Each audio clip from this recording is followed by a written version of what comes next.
When Ms. Marvel was first announced and I saw the trailer, I have to be honest, I was not very excited. It looked like it was going to be another average Disney Plus show with not much to tell. And well, it mostly wasn't. I have to say I was pleasantly surprised after finishing the show. What sucks though, is that this show could have been so much better.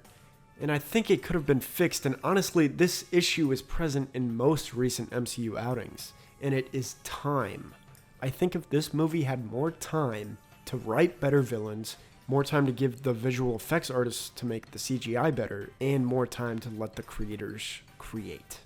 I'll probably make a longer video talking about this and how the MCU needs to change its process going forward.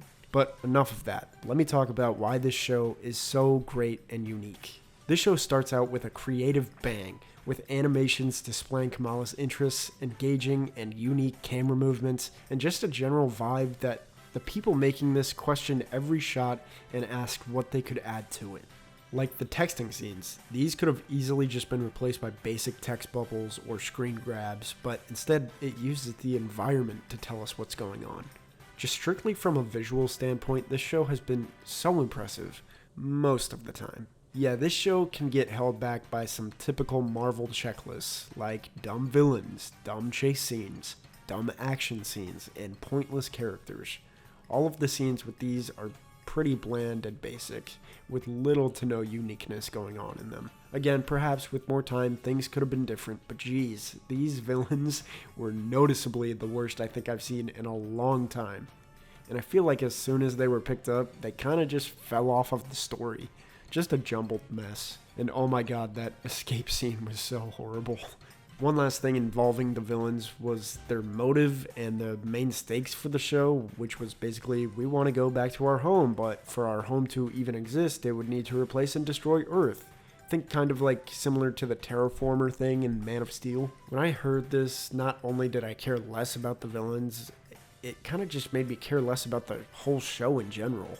When the stakes are this big, like, oh, the world might end, it's obviously not going to, and there is going to be little to no consequences. Ms. Marvel seems like a character who would work a lot better with smaller, more personal stakes, especially with where Kamala is currently in the show. And the more personal, familial parts of the show are absolutely the best part of it. The show's at its best when it focuses on Kamala and her friends and family. It just feels so grounded and real, especially Kamala's family. Her brother, her grandmother, not her cousins, her mother, and her father, who is the best character in the show. All of them are just so fleshed out and bring a certain pathos that makes this show thrive.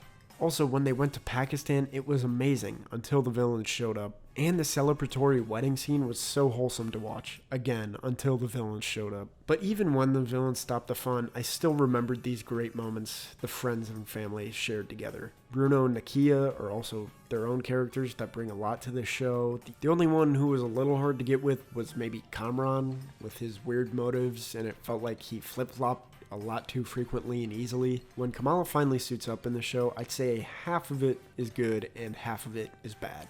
Like, I loved her progression in the show, starting out as a more Captain Marvel copy and becoming more and more of herself, ending with her own suit, which I thought looked great.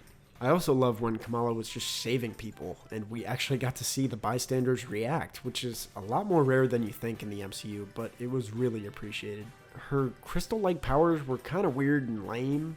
No, it's not because it's different from the comics. I don't care about that. It's more like they haven't really figured out if she's like Green Lantern and can use it however she wants, or if it's just kind of random. It just doesn't seem fully realized. And you'd think, oh, crystal powers, that's going to be really easy to make look good, but the CGI does not really look good at all. It looks like a PS3 game. Other things I loved about this show, though, are how it doesn't really shy away from racism and partition especially.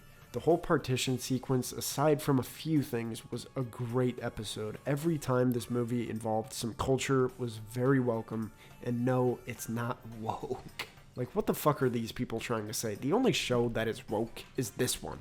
That's it. So yeah, loved all the inclusivity and representation in the show. Performances were all good around. Iman Vellani does a serviceable and believable job as Kamala. Again, I loved her family, every one of them. I also just loved how supportive they were of her. It was just very refreshing to see. Oh yeah, and I guess she's a mutant now and not an Inhuman. I don't really care. I like the X-Men theme though. So this show sounds amazing, but it really gets held back by basic MCU stuff. I didn't even talk about the damage control people, who were arguably even worse than the Clandestine, but they are so bland and cartoonishly bad. Disney Plus shows are still pretty meh to me overall, besides Loki, but this one has some great moments for sure. So I'm going to put it just a little bit above Moon Knight. And in my next video, I'm going to be looking at one of my favorite movies ever. Ms.Marvel.